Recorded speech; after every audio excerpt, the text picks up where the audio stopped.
Good afternoon, ladies and gentlemen, and welcome to the Sherrod Show. I'm your host, Sherrod. Hope you're having a wonderful Wednesday, ladies and gentlemen. Today we have a very exciting show. We're going to be talking to a beautiful young lady all the way in Chicago. She is an actress, she's an author, she's a comedian. She will save the world, ladies and gentlemen, and I'm so excited to have her first time on the show. The lovely Felice Tamara J. We'll be talking to her momentarily. But the Sherrod Show is brought to you by Pure Essence Television, where you can see this episode and so many more, such as The Temptations, The Supremes, coming soon, Billy Dean, Lionel Richie, as well as now trending Lana Rawls, and so many more. Just click the link right there on your monitor, and you can watch the greatest episodes of your life on the Pure Essence Television Network. And it's also brought to you by iHeartRadio. If you missed this broadcast on television, you can also listen to it on iHeartRadio. Just click the link, smile, and drive. And then lastly, it's brought to you by my Rob Roz limited edition shoe collection. Get your monitor. These shoes are handmade from Italy. And every time you purchase one, $1 goes to the fight for the cure for lupus. So support the cause today and buy a pair of great shoes. Ladies and gentlemen, this beautiful young lady is all the way from Chicago. She's been doing it for many, many years as an author, as an actress, as a writer. But if you look at her posts on Facebook, they'll make you smile and they will cheer you up if you're having a rough day. So the first time on the Sherrod Show, the lovely Felice Tamara J. Welcome, young lady. How are you? I'm doing great. How are you? I'm good. You're so youthful. You look like you're not even out of your 20s. I mean, I'm just blown away at the youth of this young lady. She's so young, looking. It's amazing. Probably is. But Felice, tell us a little bit about your start. And you're a comedian. I know living in Chicago, you have a lot to laugh about. But tell us a little bit about your start. Well, originally me starting out within my career, I started out by watching Carol Burnett growing up as a kid. So my inspiration and my motivation to become an actress, to come into comedy and all of that actually sparked from watching Carol Burnett as a child. You know, it's Yeah. amazing that you say that because Carol Burnett used to come on Channel 9, and, it was a cartoon part where she would be doing the broom, and I used to love that. Broom. And before there was In Living Color, there was Carol Burnett show, and it was an Yes, it was. absolute hilarious show. So it was Harvey Korman and Tim Mhm. Conway and Vicki Tim Lawrence Conway. and all Vicky these Lou. incredible people. So what was the thing that got you the most? Was it the humor of Carol Burnett, Vicki Lawrence, or all of them? Well, it was all of them all together, but I just was so inspired by her playing not only just herself, but multiple characters. And that sparked me to always want to have my own one woman show. So until this day, at the age of 52, which I am, You mean I, around 25, right? no, I'm 52. Wow, wow, amazing, amazing. What people are going to be Yeah. asking you, so what is in the water in Chicago? I wouldn't say it's nothing in the water. I would just say it's by God's grace. It's a blessing from God. No, Mm. and of course, taking care of myself. But yeah. Very good. Now, everybody's a comedian, and everybody, and like when I was growing up, we were in a family of people just love laughing. People always Hmm. cracking jokes. You always had an uncle that was doing something silly, brothers and all this stuff. Did you grow up in a family like that as well? Absolutely, absolutely. I had an uncle, and to this day, I call him my Uncle Daddy because he pretty much was like my uncle and father that raised me. And he is absolutely hilarious. His name, we call him Uncle Tyrone, but he called himself Pretty T. That's his name, Pretty T. So yeah. So he was like the comedian in the family. I had my aunt, may she rest in peace. She was very hilarious, and I had a lot of other uncles that were pretty much hilarious and cousins. So we were always comedic as a family. Yeah. When you look at like the comedians like Bernie Mac and Michael Collier and Chris Tucker, so many of these hilarious comedians that have you crying, laughing. Then some of the female comedians that are absolutely hilarious as well. Is that something you've done in your life doing stand up? Well, I just recently started doing stand up in 2022. Actually, I started in 2022, but growing up, opposed to me watching Cara Burnett, I remember watching Richard Pryor. not supposed to, but live on Sunset Strip here and now. And then what really inspired me to really want to get into comedy after Carol Burnett, of course, it was in Living Color. But when I saw Eddie Murphy doing Raw and Delirious, I was like, that's my calling. And then when he did Nutty Professor, playing all these multiple characters, that is something that I do right now. And that's what actually makes me want to do comedy even more. But watching them, absolutely. You know, I Yeah. almost had to go to the hospital when I was watching Nutty Professor, especially the part where he was with Jada Pinkett and he knew that Dave Chappelle was gonna be ripping on him, so they caught him Yeah. all bent over, and Dave Chappelle said, "Oh, now we know where they hit Jimmy Hoffa." I mean, I had to. That was too much because that reminded me of my days in school. Now, were you that one that got people kicked out of school, kicked out of class because you made them laugh? No, I got kicked out. So I was a class clown. Absolutely. I always sat in the back of the room making these funny noises. I would always crack jokes, but I was good in my books. But I always got sent to detention for doing crazy stuff in the classroom. So yeah, I was one of those. Now that brings us to the point of your post. Look at your monitor. These are some of the most hilarious posts that you put. Now, are these based upon typically when you post these things on Facebook? Is they based upon observations, life experiences, or a little bit of both? A little bit of both. Yeah. Now, Yeah. now you said you started your comedy career in 2022. You said Well, doing stand up.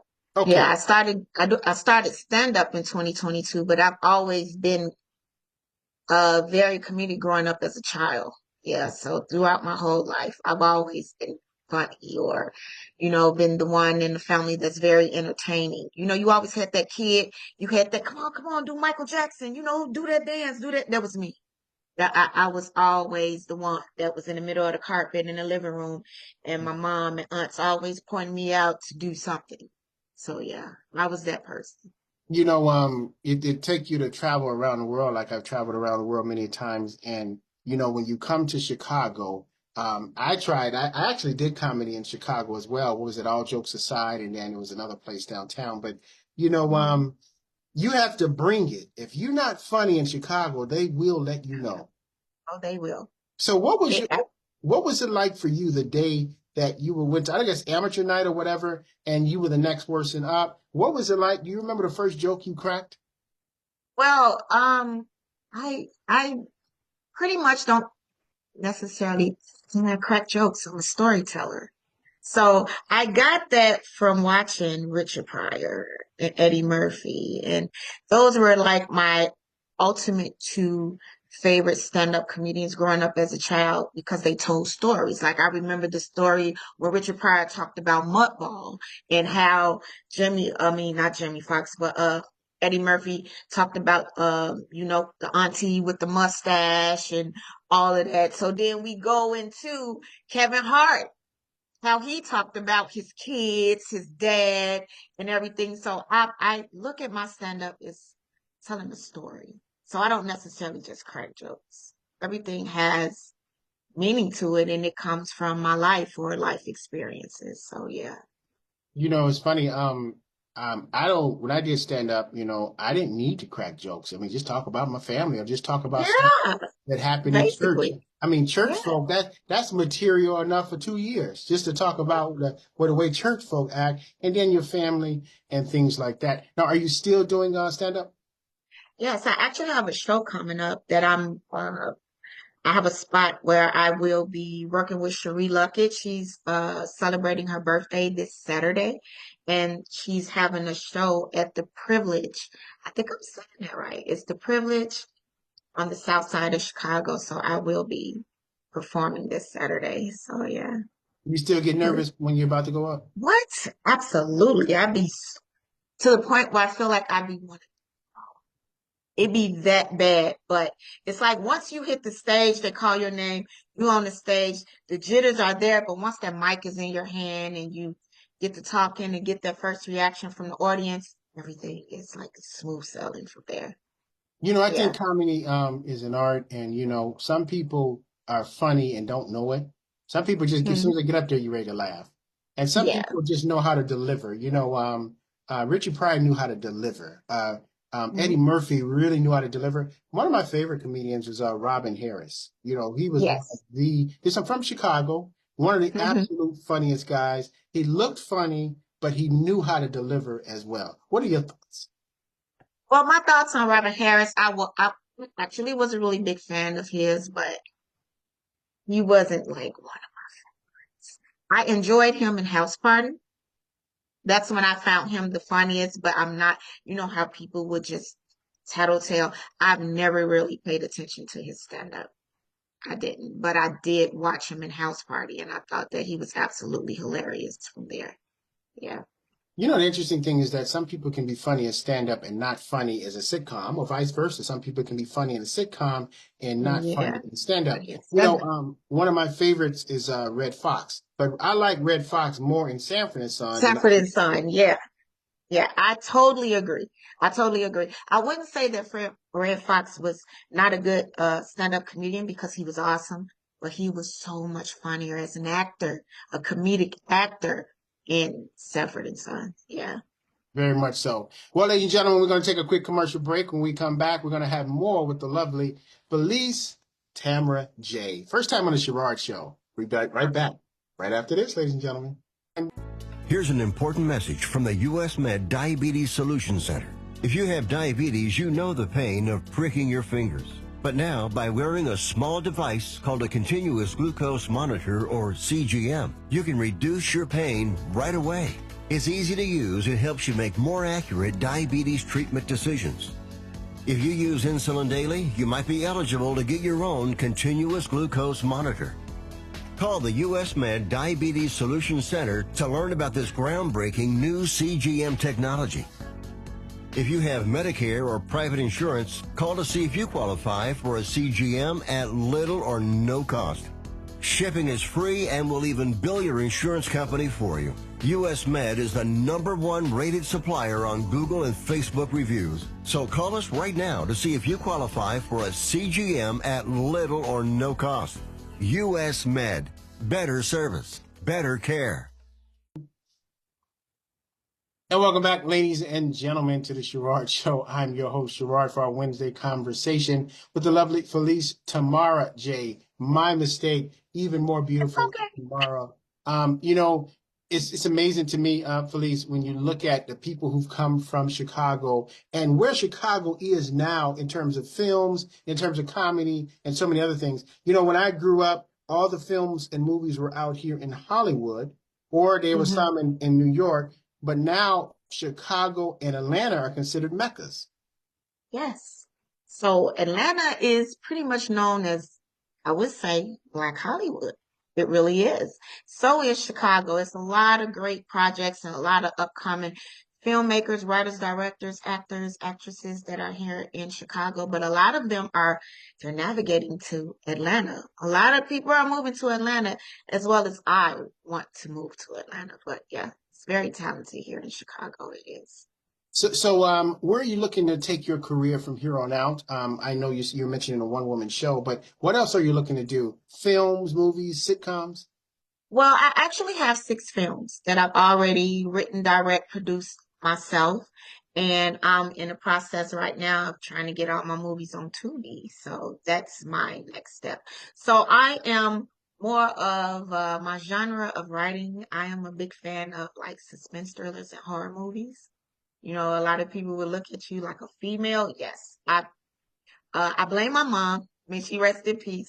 I grew up watching horror films with my mom. So, you know, I got traumatized as a child. So didn't have any other choice. But then I fell in love with the genre itself. So I enjoy writing suspense thrillers and horror films and stuff like that. So that's what I mainly write. I just have one like crime drama film that I wrote called Revenge Serve Code, but everything else is suspense thrillers and horror. Yeah. So now when you talk about, and I'm a huge fan of horror films as well, but what sticks out in your mind? What's one of your favorites? Like, well, my all-time favorite horror movie is The Exorcist. I am, yeah, and a lot of people find it awkward. So I believe in God, absolutely, but I I don't know. I'm just obsessed with the supernatural, paranormal, and the angels and demons type. So that is the only movie aside of Exorcism of Emily Rose that really scared me. But when it comes to like slasher films, I was a big fan of Nightmare on Elm Street, but the first one was only the only good one to me. You come through the point of like the Jasons and the Halloweens, but more than anything, I love movies that deals more with demons and paranormal things like Now that. that gets really creepy. When it gets to the paranormal, that's not that weeds out the chickens from the clucking chickens because that's the Yes, serious thing right there. I remember yes. when I first watched the first Paranormal Activity one, and it was quite creepy. That can test the threshold of any horror film fan, Yes. Blair Witch Project. That kind of creeped me out as well. That especially at did. the very end. Mm-hmm. Very much so. Mm-hmm. So now you have a couple films that you have that you said are horror films as well. Yeah, yeah. Let, So, well, I have Lights Out, Get It Out of Me, Game Night, and Straight Jacket. I have those four. And then my other movie, Revenge Serve Cold, and I'm working on Revenge Serve Cold Part 2. So yeah, very you good. can You're make sure you're that I said. You're a busy 29-year-old lady. My goodness, you always doing things in terms of that. So now, what kind of advice would you give young people out there who are watching and want to do what you do, but they maybe want to, they're dealing with a lot of rejection, they're dealing with a lot of ups and downs and things like that, and they want to give up. What kind of advice would you give? My advice to anyone that's starting out is just to keep going. You'll get a thousand no's before you get that one yes. And just don't ever let that discourage you because if you willing to give up so easy, there's no use to keep going because you just have to stay consistent. Consistent. That's just like back in the day, whoever invented the first car that they built didn't turn out right. They had, it's like revisions over and over, enhancing and rebuilding and rebuilding it. Just keep going. No matter what, stay consistent. Like I tell people this every day. The energy that you put into getting up with your alarm clock going off, going to punch somebody else's clock, and you can get up and work for someone else, you put that same energy times 10 into working for yourself on your own craft. So I tell people that all the time. Very good, very good. Well, let's get to your book before we get to the questions from the audience. You have written a book. She's an accomplished author. Let's talk about your book. What's the name of it? Okay, the name of my book is called Fatal Fantasies. I actually have uh two books. So the first book I am looking to publish again. This is actually the second one. I was still trying to get my rights from the publisher and I just recently finally got them. But my book is based on love, sex, and murder. So it's an erotic thriller. So if you're a big fan of like Zane or E.L. James, like 50 Shades of Grey, it's erotica and it's a suspense thriller as well. So yeah, You're a pretty pretty extreme young hot and lady. heavy. You're pretty, yeah, I I can tell. Well, now, for my horny audience members, where can they purchase a copy? You can purchase a copy on Amazon, Lulu Press, or for me. Very Yeah, good. but a lot more people feel a lot more confident getting it from Amazon, so you could get it from Amazon. Yeah, Okay, she's gonna provide her email address to be on your monitor momentarily. But let's take some of the questions from the audience. We have quite a few questions, but we only have time for three. Can you handle three questions? absolutely, Okay. absolutely. All right. So this first one is from Mark. This is from Mark. He is from, oh, wow, he's from Macon, Georgia. He said, wow, she's such a beautiful young lady. She said she's 52. That's right. I don't believe she's 52. But his Yes. question is, have you been in any Tyler Perry films or are you interested in being in any Tyler Perry films? Well, I haven't, and that is something that I manifest every single day. Yes, I would love, love, love, love, love to work with Tyler Perry. Absolutely. Okay, very That good. is Yeah, one I of can my see, dreams. I can definitely see you in one of those. We really appreciate that, Mark. This one is from Keisha. This is from Keisha. She is all the way from Southern California here in Los Angeles. He said, great fun. It seems like this young lady has so much going on for her. Her question is, where can we see some of your films and work? Well, right now, if you follow my YouTube channel, which is Felice Tamar J, I have my trailers. One of my latest films, Game Night, is up there. My other movie, Get It Out of Me, is up there. So that's only for a limited time. I just dropped them on there until I'm done submitting all my information to Tubi. But you can find a lot of my content on YouTube. Okay, now these are feature films or short films? They're short films. I Uh, have one feature film that is on Amazon Prime right now. It's called I'm Coming for You. So that is a suspense thriller. Okay, very good. All right. Now this last one is from Lamisha. She's from Leisha. She's from Country Club Hills, Illinois. She's saying great job on the interview, Sherrod. Her question is for you, Tamara. Do you have a role for Sherrod in one of your films? How do you know I act? But I mean, like, if you want to, come on, we can get that cracking. Anything is possible. Anything is Okay, possible. very good. I appreciate that. Now, one more time, where can people purchase your book tomorrow? They can purchase my book from Amazon. You can go to Amazon.com. The name of it is Fatal Fantasies. And if you want to type that in or either type in my name, Felice Tamara J. Now, are you going on tour for your comedy? Are you going to be coming out in the Los Angeles area, anywhere, thing like that? Well, I plan to. Like in 2022, I did a lot of traveling. I was in Virginia, Baltimore, Maryland, Atlanta, Paducah, Kentucky. I was in Tennessee. So I was like venturing out and doing stand up at a lot of comedy clubs. So I did the Laugh Factory here. I haven't pretty much done anything really here but at Riddles and the Laugh Factory, but I like traveling. You know, I like traveling. I like doing comedy in other cities. So, yeah. Very good. Now tell us something that a story that can have my audience thinking or laughing. If you have a really quick 30-second story you want to tell us. 30-second story that I can tell you guys real quick that I'm doing my stand up is that when I grew up and I found out that my grandmother lied about Jesus, she told us, of course, the body of Christ through communion, when you take the blah, blah, blah. So on the first Sunday, I saw everybody run down to the basement and they was getting it ready. So I went downstairs to see what my grandmother doing and I saw them in the kitchen and I was crying because I thought they had Jesus in the back and they was going to kill him and slice his meat off and drain his blood and have us to eat his flesh and drink it. And I was down there and I was pointing at my grandma and the other ladies in the kitchen. I was about 8 years old and I was like, you murderers! You got Jesus in the back! Y'all killing Jesus!